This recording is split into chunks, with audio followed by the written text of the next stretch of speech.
Hello, everyone. Welcome to the channel of terror and horror. Today, we bring you a series of the creepiest and scariest stories that will send shivers down your spine. If you're a brave fan of horror content, get ready for a dark journey into the unknown, as we'll confront you with fears from your worst nightmares today. But before we embark on this chilling adventure, don't forget to subscribe to the channel and hit the notification bell to make sure you won't miss a single story. Warning, this video is so terrifying that it might keep you awake at night, so watch it at your own risk. Are you ready? Dreams are a wholly different experience, depending on who you ask. Some claim to have bizarre and vivid experiences every night, others say they don't dream. If you were to ask me, I'd say it's not so black and white, that I'm somewhere between the two extremes, though I tend to dream less than the average person.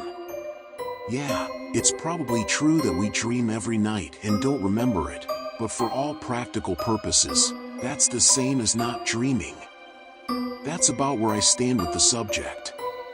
Honestly, I prefer the nightmares. Not the watch your family get murdered kind of nightmares, but those that are more ambient. Unique, always dragging a forked tale of dread beneath the surface.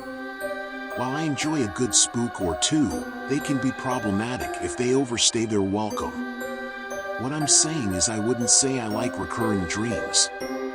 Just the idea makes me uneasy, of your brain hitting the same notes as before. I'm as skeptical as regular human doubt entails, and I don't believe dreams to have superstitious meanings, no divine messages for me. It's because it's like being forced to watch a movie repeatedly. It was fun the first time, but lost its charm on the second watch, the third, and the fourth. The only difference is that when I have a recurring dream, it feels like the first time, and I only realize I've had it before after waking up. Anyway, I could pass the recursion off as a coincidence. A child of stress, perhaps. That's if it's one dream. The thing is, I've been having these same dreams for about half a year now, and there are 4 of them. I can't recall the order I first had them, and I can't say with any certainty if there's an intended order. These are dreams, after all, and unless Hitchcock's ghost is haunting me and directing my dreams, then the most I can do is record them in the sequence that seems most likely. There are only minor differences every time I have them, but they play out relatively the same. The first dream is no different. When the first dream starts, I'm at one end of a long alley or an aisle. At first, I always thought it was a high street somewhere. Stalls and wooden trolleys were set up along the sides, running all the way down to the end. I don't feel scared or anything, not yet. I feel content. I stroll comfortably down the long stretch, listening to people conversing, bartering, and taking in the smells of a farmer's market. As I walk, I look above me. The aisle is enclosed by tall metal shelves, making me think I must be in a warehouse or a builder's merchant, even if the shelves are empty. When I look back down and observe the scene, I come to an immediate halt. All the stalls and carts are still there, but there are no people and no products. It's empty. It just feels like there should be people, and I say something like, "Oh, right," like I already knew no one was here, but only just remembered. Except, there is someone at the far end of the aisle where the market stops. At first, I was too far to make out any distinguishing details, but after picking up the pace and walking further, they came into focus. I recognized him as an old friend from middle school, Jason. He's older, though, taller, with thin stubble and dark hair in need of a trim, but I know it's him. I have the same square glasses and green eyes as I remember. He's behind a wooden counter, and behind him is a vast, spotless window. It looks out onto an expanse of reeds growing from black water. They don't sway or move at all, and the sky is embers like it's sunset, but there's no sun. Despite not seeing Jason in years, I do not want to get reacquainted. It would be trivial at this time and place. "You're late." The words seemed to waft out from him like they were being held in his lungs for just this moment, but they'd spent so long sitting there they'd become stagnant. Did I miss the harvest market? At first, he stays quiet, though his lips remain parted. I think he might be shivering. "Slipped away," he says, sighing and shaking his head like he said everything. He raises an arm and points off to his left. I look in the direction he's pointing and see something. I'm not sure what it is, but not in the dream. It's brightly colored, almost cheery, and it's shiny. He is rounded, complex, and polished. The color is never the same. Sometimes, it's bright red, navy blue, and other times a particularly obnoxious yellow.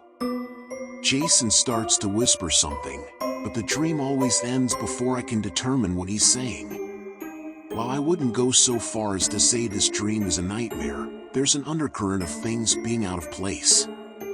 It's like when you go somewhere and forget to bring something but haven't yet realized it's missing.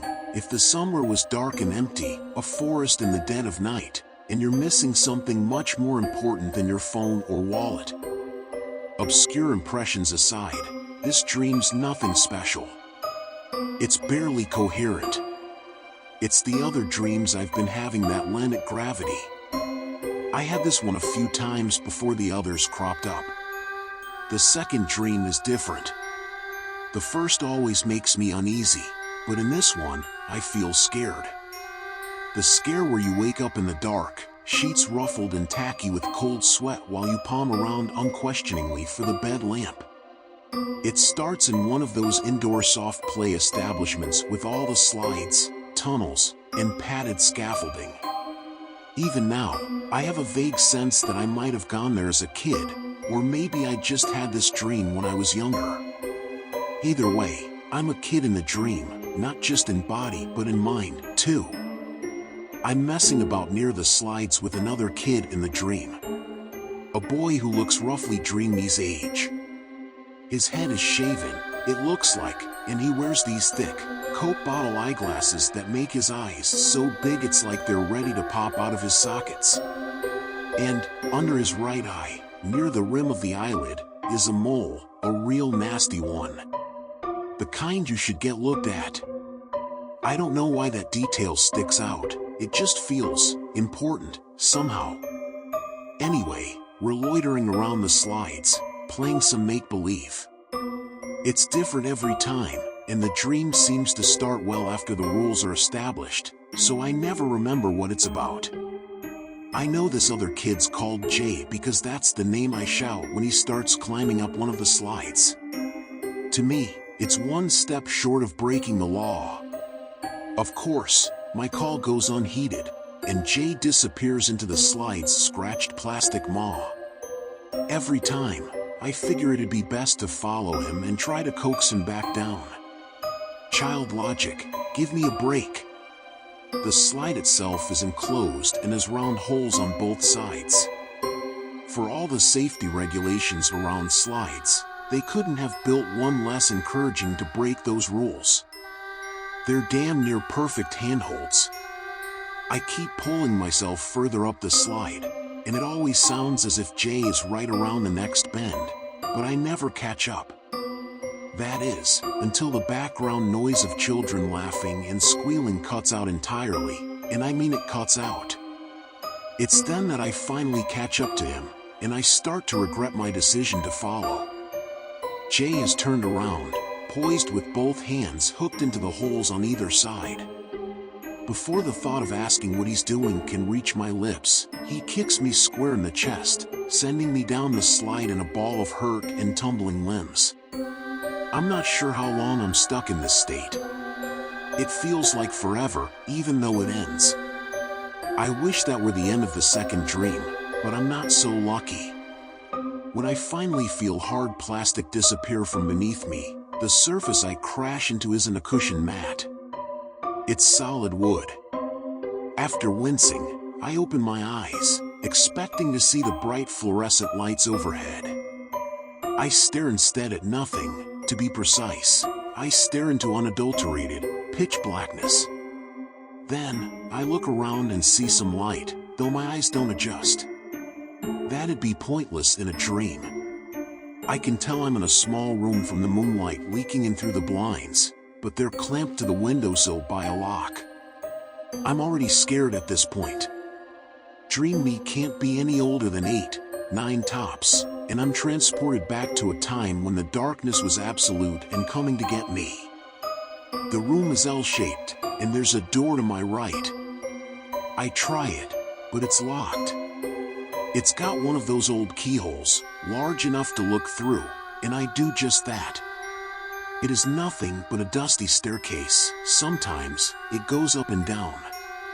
Sometimes, there's no staircase, it's just black. But every time, it's quiet.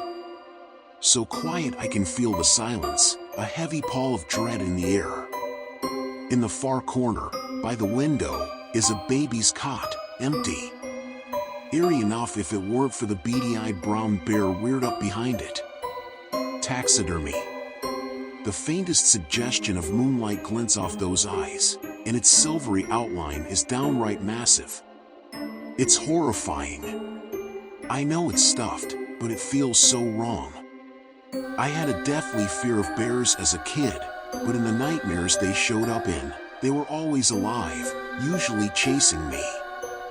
Never like this, a monument of childhood terror, harmless yet more intimidating than ever. After seeing the bear, I usually start to shuffle into the corner furthest from it. Sometimes, I'll go back to the keyhole and look, and I find that now there's something in front of it. It's too dark to tell, but I think I see movement. My eyes flick back to the stuffed bear. I'm scared that I know if I stay in the light, it'll come alive and maul me. Now obscured in the darkest corner, I bump against something. At first, I thought it was bedding, but no, it was too coarse. Desperate for any comfort, I wrap my arms around it, and, to my mind-numbing horror, it's warm. It's hot. And it's when I register that heat the thing I've just snuggled up next to lets out a deep, gurgling, carnivorous growl. There's no way for me not to wake up with a start when that happens, so I don't know if that's where the dream is supposed to end or if I don't want to experience whatever it has in store. So, I'll call it the end of Dream 2. I know it's hard to see any relevance between this and the first dream, but bear with me. It all makes sense, I think, though I'm still figuring out how exactly it does. I'm not going straight into the third dream just yet because I want to talk about Jason. We were friends in middle school, but acquaintances would be more accurate. I saw him in school, of course, but only a handful of times outside, and a good half of those would be chance encounters at parties or pubs. Ergo, I had more than a hard time getting into contact. He still has a Facebook page, but like many of us, he moved away from the platform a while back. I resorted to his mom's page, where a post about Jason's new website was posted. He's a beat producer now, apparently, with a natural old-school type rhythm. I got hooked listening to some of his samples before remembering why I was there. I found his contact email and shot him a message, with a little refresher to tell him who I was and my mobile number. Within the same day, he'd gotten back to me via text, and as luck would have it, he lives in the next town over. I asked if he was free for a catch-up. He said he was on Friday morning, so I cleared my schedule and drove there when the day came around. It's been the best part of a decade since I saw him last, so I didn't want to go straight into business after all that time. We met in a tea shop a few blocks from his place and discussed our lives. I married my girlfriend Kim 3 years ago and have been on a steady freelance programming career for 5 years. Jason has a boyfriend who is not married but lives together. He's in a bit of a rut financially, but told me a pretty big rap name has commissioned beats from him, so there's that. I held this conversation with as much sincerity as possible, knowing my reason for being there. I tried to bring it up naturally. In reality, there's no way to transition into dream talk in such a long-awaited reunion. I wasn't even sure what I was looking to gain in talking about it, but one thing pushed me to do so more than anything. Jason looked precisely as he did in the first dream, and I hadn't seen him for nearly 10 years. So I gotta ask, Jason mused, why the abrupt contact? Not that it's a bother or anything, but I'd be lying if I said I thought about you, like, ever. No, I get it, I replied. It's just, okay, it's a little weird, but I've been having recurring dreams, and in one of them, you make an appearance. Jason smirked at this. What kind of dreams are we talking about? I'm taken, so I hope you didn't come here to admit some repressed feelings. Though he spoke in jest, I felt my cheeks flush and cursed myself for not thinking about how he'd interpret this. No, dude, nothing like that. I chuckled. It's different. The dreams, they're more like, how to put it? Like they're halfway between dream and nightmare. Cocking an eyebrow, Jason just stared at me, waiting for me to continue. I told him about the first dream, and, unsurprisingly, he agreed it was pretty bizarre how I dreamt his face as he looked now when we hadn't seen each other for so long. Then, I told him about the second dream. That's where things changed. I summed it up in a much briefer manner than I've done here. Already, I could tell he felt uneasy. It was in his eyes. But it's when I got to the part about climbing up the slide when those eyes got glassy. You okay? You're sweating, I asked. Jason shook his head a little, apparently shedding the weight of something. Or some of it, at least. His lips parted, and I could almost see the words being joined and nailed together in his head. The picture of his face made me shudder. It was the same as in the dream. What this kid? Do you remember what he looked like? I frowned but described him as best I could. Right, yeah. About my age, I mean, however old I am in the dream. Like, 7, I guess. Thick glasses, short hair, maybe shaved, and a big puffy mole under his right eye. By the time I was done, Jason was still. I wasn't even sure he was breathing until he mustered a few choice words. On the rim of his eyelid. I gave him a puzzled look, concerned about his sudden change in demeanor. He answered before I asked. I had a brother, you know. Jacob. We were twins. The only way you could tell us apart was that mole under his eye. And the glasses, course. Hated and loved each other to bits. He got leukemia a month after our 6th birthday. He started choking up. I touched his shoulder, hoping to comfort him, but it worked slightly. They had him on chemo right away, and things were looking up. Beat it in under 2 years. His hair started to grow back slowly, and I thought we were starting to look the same again. My mom took us out to one of those places, those fucking play places dash. I thought he'd break down again, but he raised a hand and steadied his breath. And he did it too. I climbed a slide, I didn't know what had gotten into him. I went after him, he knocked me back down, all that, but when my mom called for us to leave, we couldn't find him. He had the whole staff team search that place top to bottom, and he was just gone. Not a trace, and the police search went cold from the outset. I struggled to find a response, and all I could do was ask the only thing on my mind, the burning question. Do you think I could have met Jacob once? He shook his head rapidly, flinging his hair in sweeps. We moved state after that. Mom and Dad couldn't handle it, and neither could I. You're born and raised, right? I can't remember ever coming here before we moved, so I don't think so. Then, how? I asked, more to myself. Jason didn't reply. He only gazed off into the middle distance of his mind. After sitting for a while, he sniffed and stood up. I gotta go. Then he left. I haven't heard a peep from Jason since. Then again, I haven't tried to contact him either. Without drawing reckless conclusions, I don't know what to make of what he told me. I've heard your brain doesn't create new faces when you dream. They're all people you've met before, one way or another. Maybe it could blend faces to create a new one. It still doesn't explain the whole scenario, how eerily similar it is to Jason's recollection. And like he said, I don't believe I ever met his brother. I was born and raised, whereas he only moved here after Jacob's disappearance. The name is different. In the dream, the kid's name is Jay. Although, I can imagine that being a shortening of the name Jacob.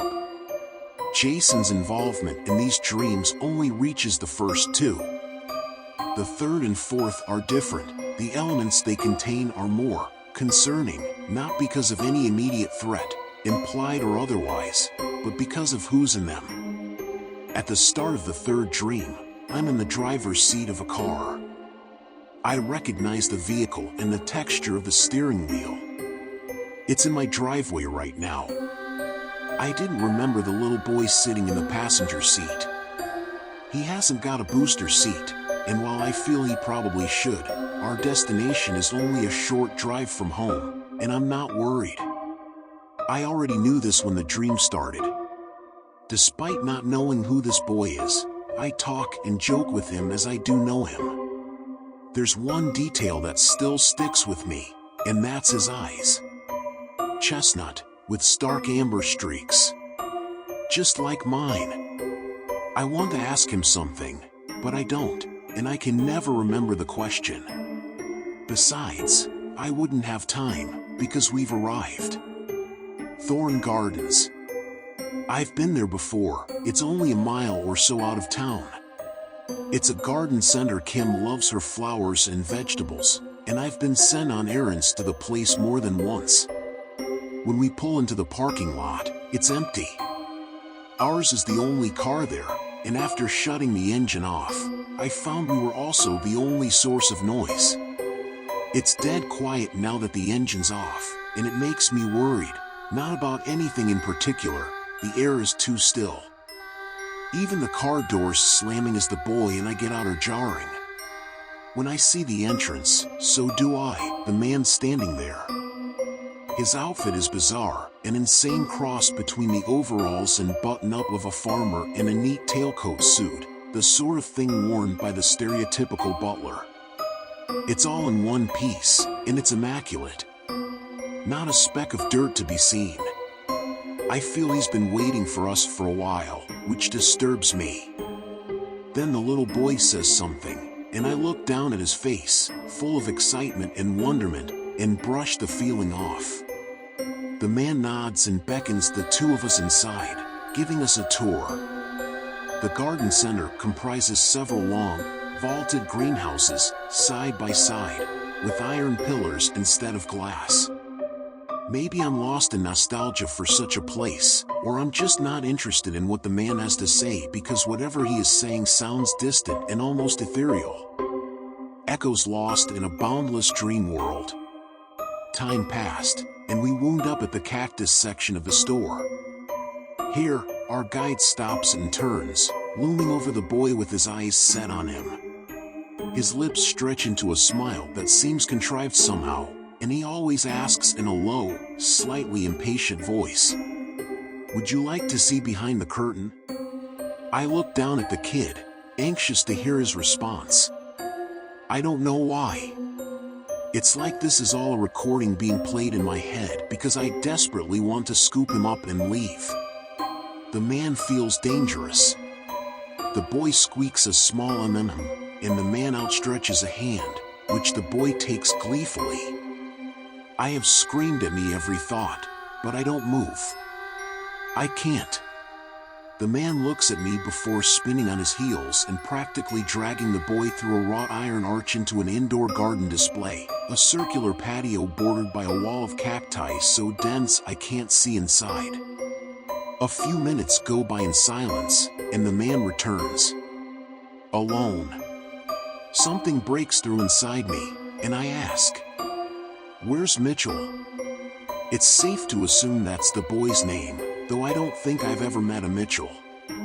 The man stares into the distance, then looks at me like he forgot I'm here.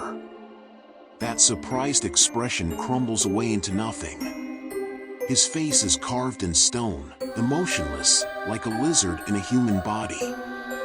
He clears his throat, then says, "Slipped away." It's as if the floors disappeared beneath my feet and is often enough to scare me awake. When it doesn't, the dream suddenly feels more natural than before, and I launch myself at the man, planning to shove past him and get into the show garden. I ram my palms into him, and it has absolutely no effect. He doesn't move an inch. It's like I'm fighting a granite monolith. He doesn't react either. He keeps staring, vacant and without a hint of emotion.